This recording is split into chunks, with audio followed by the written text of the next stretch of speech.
What's up, soldiers? Chris here, CaribbeanPot.com. Always a pleasure having you guys here in the kitchen with me. What you are looking at is the beginning stages of Ochro or okra with fried aloo, which is potato. Meat-free Monday. We continue along those lines. You're gonna love this one, man. Stay tuned. Jamming with flavors. Yeah, we jamming you with flavor. And you see that? Guys, a little heat, something you're getting to. I've got 4 medium potatoes in water here already peeled. Well, not peeled so good. Get out of here, buddy. And the reason why I have it in water is so it doesn't discolor. And then all I'm going to do is slice it down the center. And then you want it sliced really thin. And this is where a paring knife will come in handy. Now, if you wanted to cut it into quarter and then slice it, you can certainly do that as well. Just make sure there's water there, because that is going to help it from oxidizing and going discolored. We aren't trying to discolor it at this point.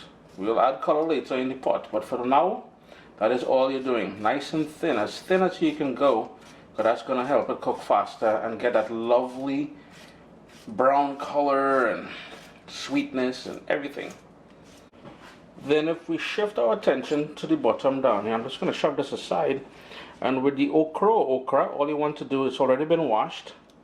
You would trim off the stem on the top, and like trimming off the little edge on the bottom there.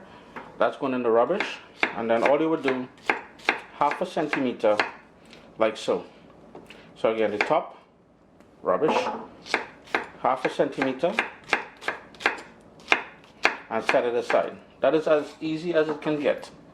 Got a hot cast iron pot there. I'm going to go in now. This dish takes a lot of oil, but I'm using olive oil. So about 3 tablespoons of that olive oil. If you want to cut back on the amount of oil that you use, you can always use a non-stick pan. This cast iron pan has non-stick qualities because of how much I've used it, and it's just ready. Turn my heat down to low now. It was a hot pan. Garlic, and that is one of the key ingredients in this recipe. That is where that flavor is going to come from.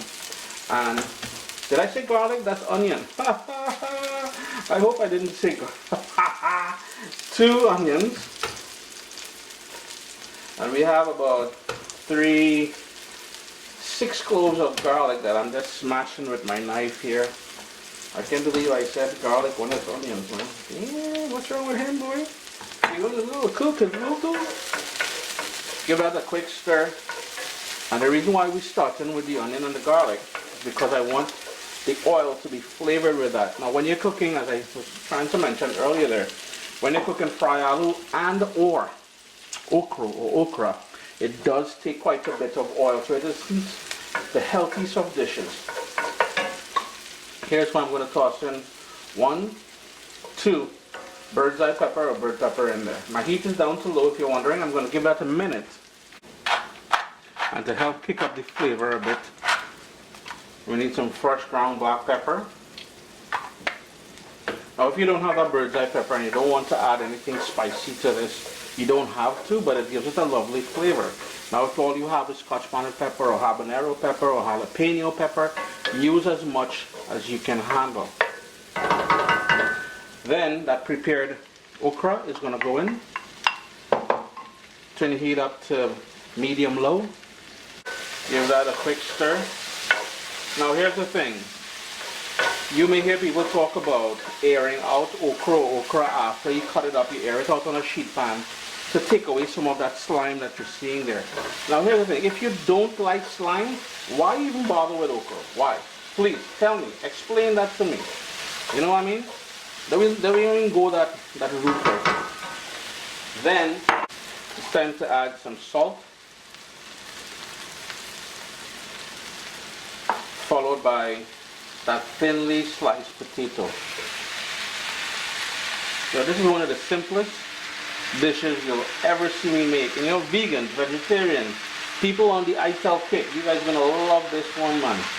It's just pure niceness, and you realize it's gluten friendly too, eh? No gluten up in there.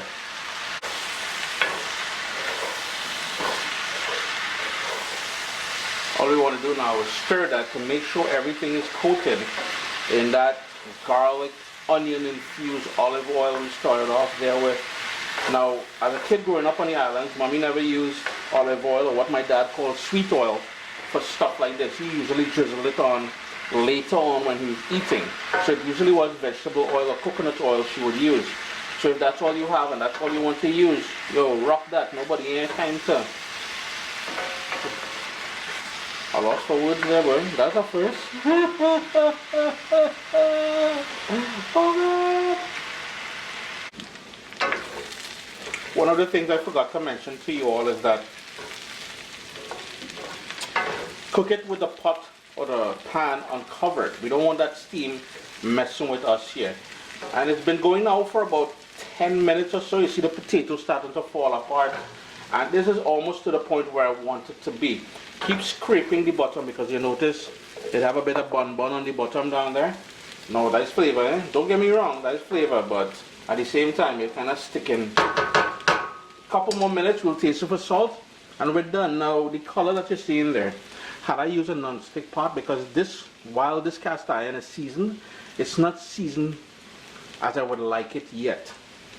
We would get those nice little brown charred bits and all that, but for now, it's not affecting the flavor. And you have up there and over there 2 massive lights, 8 bulbs.